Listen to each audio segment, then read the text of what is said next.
Assalamualaikum warahmatullahi wabarakatuh. Kita jumpa lagi dengan media channel Sarjana Kos. Kali ini kita akan belajar melukis ikan koi di dalam air ya. Nah, kebetulan ini kanvas sudah saya siapkan. Saya beri dasar dulu ya, menggunakan warna apa saja sih bisa ya, asalkan jangan warna yang gelap-gelap, yang tidaknya minimal warna-warna yang mudah ditimpa gitu. Ini saya menggunakan warna krim atau ochre, sekaligus saya membuat sketsa ya, sketsa. Ini kali ini saya mengambil referensi karyanya Mas Aris Maulana yang ada nama akun Facebooknya ya. Saya ngambil referensi dari lukisan beliau, tapi tidak saya contek persis ya. Ini saya ambil referensi dari beliau, sudah minta izin juga dari beliau. Ini saya tiru karyanya, tapi tidak persis ya. Saya rombak-rombak karyanya dengan menggunakan sketsa sendiri. Tapi konsepnya mirip-mirip seperti itu, supaya bahan belajar lah. Kemarin saya sudah izin juga sama beliau untuk sebagai bahan ajar kita, bahan untuk sama-sama kita belajar. Oke, langsung kita eksekusi step by stepnya, jangan di skip supaya tahu teknik cara pembuatannya untuk kawan-kawan semua. Kita sama-sama belajar. Oke, terima kasih yang baru datang, jangan lupa tekan tombol subscribe-nya, tekan tombol loncengnya. Untuk basic dasarnya seperti di penampakannya ya, kita tunggu kering dulu baru kita lapis lagi menggunakan cat dasar lagi, sekaligus mensketsa dan langsung ke cat-cat detailnya sesuai dengan yang kita mau. Basic dasar untuk menimpa itu sesuai warnanya langsung aja ya, supaya mempermudahkan kita dalam bekerja.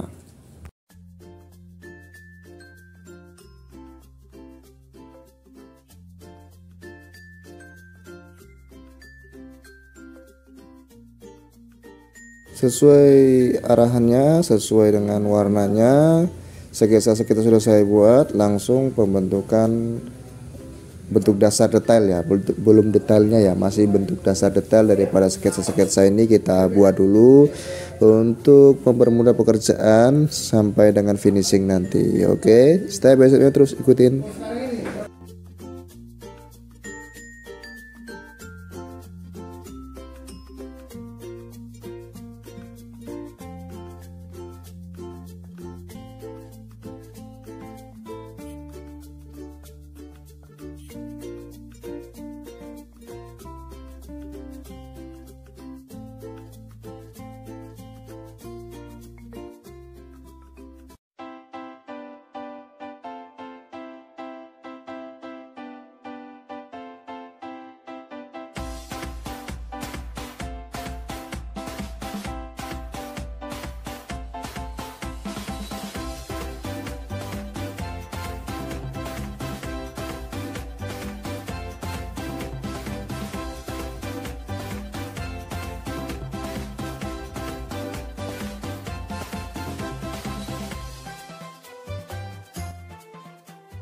Karena lukisan ini bentuknya datar ya medianya, jadi pewarnaan gelap dan terang itu sangat menentukan objek-objek di bentuk lukisan ya.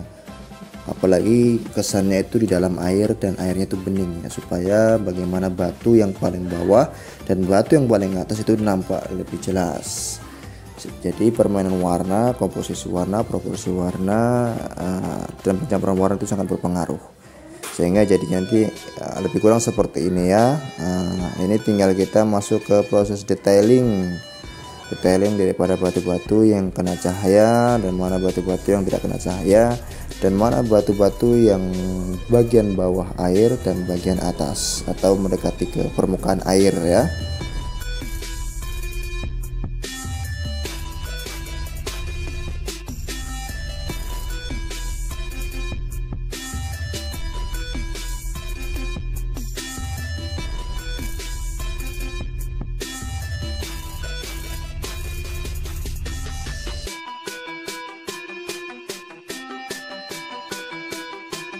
Beginilah kira-kira penampakan daripada basic dasar pertama ya, dasar detailing pertama.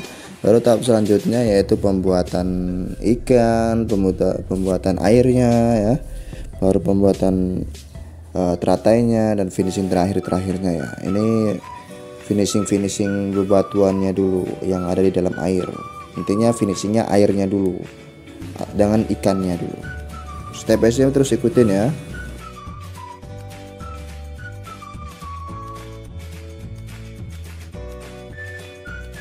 Pembuatan gelombang air ini sangat menentukan hidup dan mempengaruhi hidupnya lukisan ya, atau efek-efek daripada lukisan tiga dimensinya ya, supaya kesan airnya itu menjadi lebih hidup lagi, penuh dengan konsentrasi ya. Karena kalau bisa tuh ada contoh foto yang real atau foto lukisan yang jadi, jadikan referensi ya, supaya kita sambil belajar seperti itu.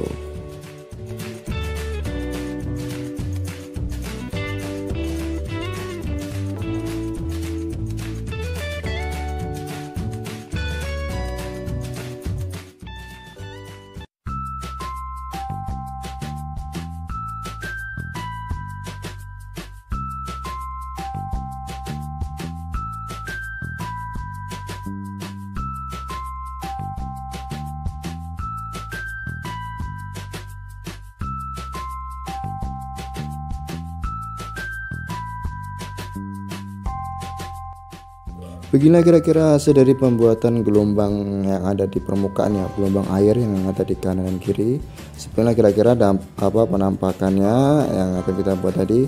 Untuk dasar pertamanya nanti akan kita sedikit blurkan lagi sehingga tidak terlalu jelas ya gelapnya. Jangan menggunakan banyak pigmen atau warna hitam ya, warna-warna yang gelap saja. Bisa menggunakan warna biru yang tua, atau hitam campur biru, atau hitam campur hijau dan lain sebagainya, supaya jangan menggunakan warna hitam yang pekat. Tahap selanjutnya yaitu pembuatan ikan terlebih dahulu ya, baru masuk ke finishing pembuatan gelombang air ya, supaya nanti ada sapuan airnya meskipun tipis yang seakan-akan air yang membuat ikan itu di dalam air.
Kali ini masuk ke tahap selanjutnya, yaitu setelah ikan jadi, membuat efek air ya, atau menimpa tipis bagian ikan-ikan menggunakan warna putih atau biru-biru muda, atau putih lah ya, putih-putih muda ya, putih yang tidak terlalu terang kali ya, yang transparan, supaya seakan-akan untuk memberi kesan ikan itu berada di dalam air.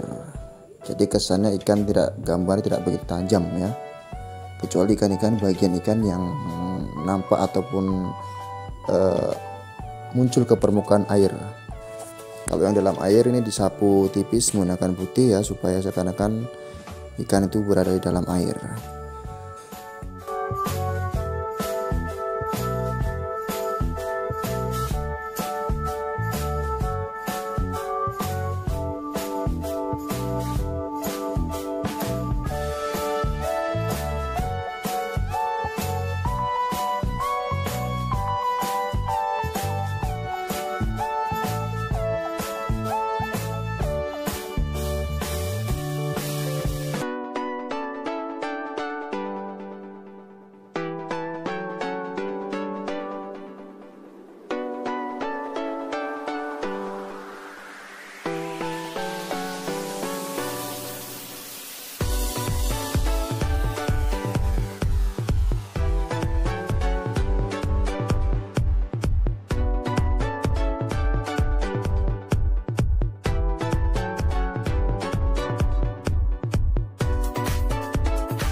Ini saya tambahin unsur apa ya,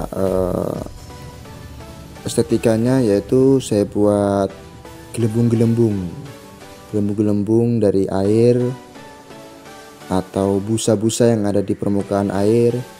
Caranya mudah, tinggal dilingkar-lingkarin aja besar kecilnya menggunakan kuas kecil. Nah seperti ini, supaya nampak gelembung-gelembung air alaminya.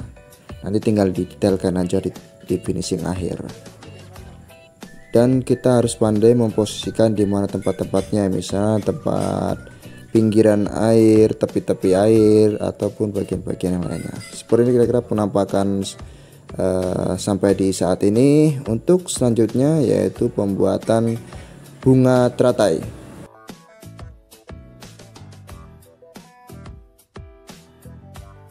Untuk pembuatan bunga teratainya dimulai dari daun ya, step by step terus ikutin. Ini saya blok menggunakan warna muda dulu, hijau muda dulu. Tentunya saya rapikan dulu menggunakan warna putih pinggir-pinggirnya, yang dimana terkena dari bawah ada cacat yang untuk membentuk air itu.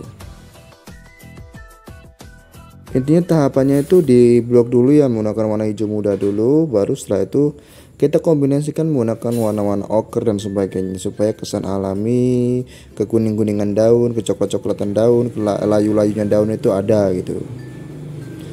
Baru kita mainkan di bagian gelap terangnya.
Proses pembuatan daun teratai lainnya tidak saya videokan semua ya, karena tekniknya juga sama. Yang penting diperhatikan. Ada yang kurang paham boleh silahkan di komen, ditanyakan, nanti kita belajar bareng-bareng di situ, kita bahas. Ya ini hanya 1 atau 2 daun saja yang saya videokan, karena ya tekniknya tetap sebenarnya sama aja, hanya bentuk daunnya aja yang berbeda-beda. Ada yang bulat, ada yang sedikit oval dan sebagainya ya. Makanya ya untuk mempersingkat videonya, jadi tidak saya buat semua ya. Ini kenapa ada warna kecoklatan di tengah-tengah, itu merupakan efek-efek daun talas ataupun daun air yang masuk ke dalam area daun, sehingga seperti kesan daun talas itu ya, ada air-airnya yang di tengah-tengah atau di bagian permukaan daun. Begini ya step by stepnya, terus ikutin, karena tekniknya juga sama dengan proses-proses daun yang lainnya. Itu kenapa tidak saya videokan semua untuk mempersingkat waktu ini.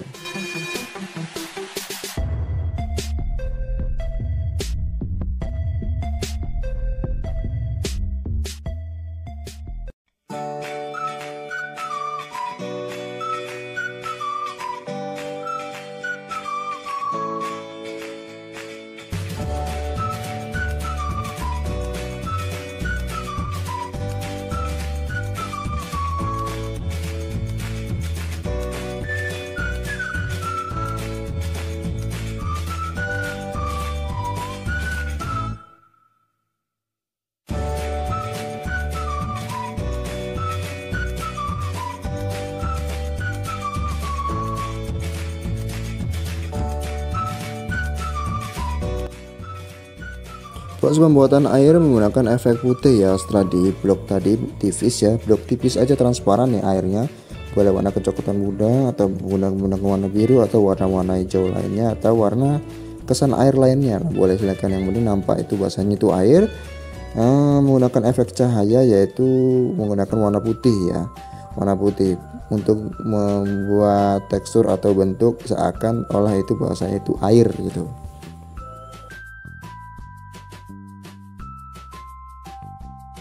Oke, seperti ini kira-kira penampakannya masuk kepada tingkat finishing akhir. Oke ya. Ya, begini kira-kira penampakannya masuk kita ke finishing.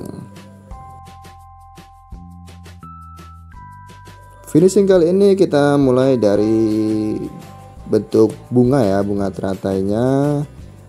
Seperti biasa kita dasar putih dulu, baru kita menggunakan warna-warna pink atau warna merah muda lainnya, sambil dibentuk-bentuk sesuai dengan bentuk yang akan kita inginkan, sekaligus dengan mendetailkannya ya.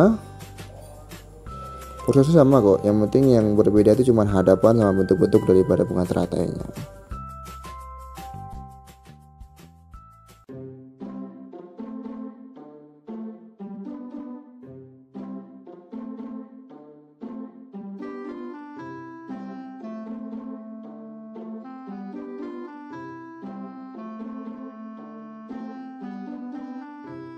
Oke, kira-kira beginilah bentuk daripada akhir belajar kita hari ini. Proses pengerjaan kalau di fullkan ya mungkin sekitar 3 harian ya. Ini masih kasar bentuknya ya. Ya mungkin kawan-kawan nanti bisa membentuknya lebih rapi lagi, lebih detail lagi, dan lebih cantik lagi. Oke, terima kasih yang sudah menonton. Terima kasih. Sampai jumpa di video selanjutnya. Jangan lupa tekan tombol subscribe dan loncengnya. Next time di video selanjutnya. Terima kasih yang sudah menonton. Assalamualaikum warahmatullahi wabarakatuh.